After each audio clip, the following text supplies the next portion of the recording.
दोस्तों, pensioner, family pensioner, भूतपूर्व सैनिकों, जवानों के डीए कटौती के फैसले के बाद साबका संघर्ष कमेटी पंजाब, हरियाणा, दिल्ली, उत्तर प्रदेश, मध्य प्रदेश ने यहाँ पर सैनिकों, भूतपूर्व सैनिकों को न्याय दिलवाने के लिए माननीय राष्ट्रपति जी को, माननीय प्रधानमंत्री जी को, माननीय रक्षा मंत्री जी को यहाँ पर मांग लेटर भेजा है। जी हाँ दोस्तों, आप सभी को पता होगा कि केंद्र सरकार ने एक फैसला लिया था कोविड-19 के चलते कि जो हमारे केंद्र सरकार के कर्मचारी हैं, पेंशन धारक हैं, उनके भत्ता डीए डीआर पर रोक लगा दी है जब तक कि गवर्नमेंट का नया आदेश नहीं आ जाता है।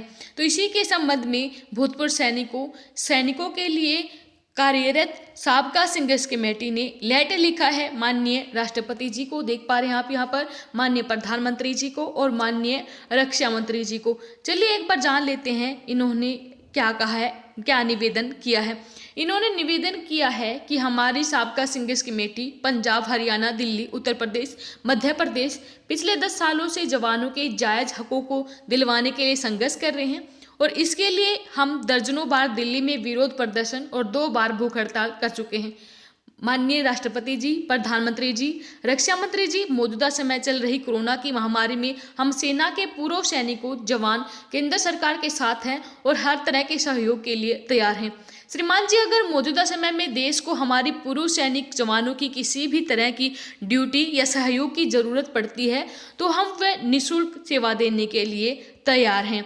श्रीमान जी, हमारे सैनिक जवान 18 महीनों के महंगाई भत्ता देश के लिए दान में देने को तैयार हैं, लेकिन उससे पहले केंद्र सरकार ने दूसरे कदम को उठाना जरूरी था। क्यों नहीं उठाए, उनके बारे में जानकारी चाहते हैं।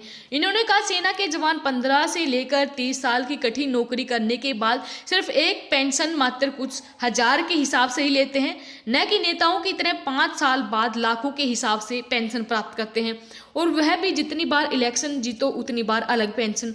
इन्होंने कहा, एक देश में 2 अलग अलग नीतियां नहीं चल सकती।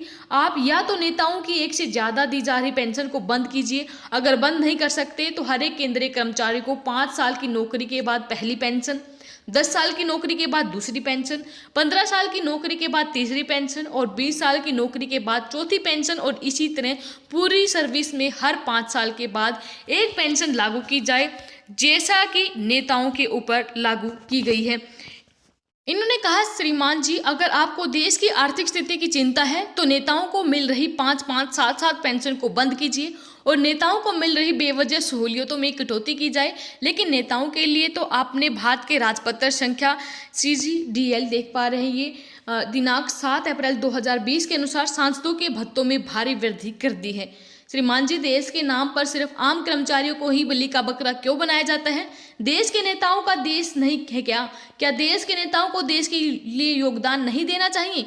भारत सरकार एक तरफ सांसदों की सैलरी में 30% कटौती का अध्यादेश लाती है और दूसरी तरफ काटे जाने वाली सैलरी से अधिक का लाभ भारत के राजपत्र दिनांक 7 अप्रैल 2020 को जारी करके दे देती है। अगर देश की आर्थिक स्थिति खराब है तो सांसदों के भत्तों में भारी वृद्धि क्यों की गई? क्या इससे देश के खजाने के ऊपर बोझ नहीं पड़ेगा? इन्होंने कहा, हमारा दूसरा पॉइंट ये है कि देश में जब भी गेहूं, चावल, सब्जियां आदि का भाव बढ़ता है तो वह गरीब अमीर के लिए एक बराबर ही बढ़ता है, लेकिन भारत सरकार द्वारा यहाँ पर भी दोगली नीति अपनाई गई है। यहाँ पर 9,000 रुपये महीना पेंशन लेने वालों को 4% महंगाई भत्ते पर मात्र 360 रुपये बढ़ते हैं, वहीं पर 1 लाख रुपये महीना पेंशन लेने वाले ऑफिसर का 4% महंगाई भत्ता बढ़ने पर 4,000 रुपये महीना महंगाई भत्ता बढ़ता है। ऐसा भेदभाव क्यों? जब महंगाई सभी के लिए बराबर बढ़ती है तो एक को महंगाई भत्ता 360 और दूसरे को 4,000 रुपये महीना क्यों? जब महंगाई सभी के लिए एक समान बढ़ती है तो ये भेदभाव क्यों? इन्होंने कहा, श्रीमान जी, हमारी मांग है कि महंगाई भत्ता राशि सभी को एक बराबर मिलनी चाहिए। श्रीमान जी, हमारी मांग है कि अगर आप केंद्रीय कर्मचारियों का महंगाई भत्ता 18 महीने के लिए रोकना चाहते हैं तो ऊपर वाले 2 मांगों को मानते हुए नोटिफिकेशन जारी किया जाए, और अगर आप ऐसा नहीं करते हम अपना महंगाई भत्ता छोड़ने के लिए तैयार नहीं हैं। इसलिए महंगाई भत्ता रोकने वाले नोटिफिकेशन को फौरी तौर पर रद्द किया जाए।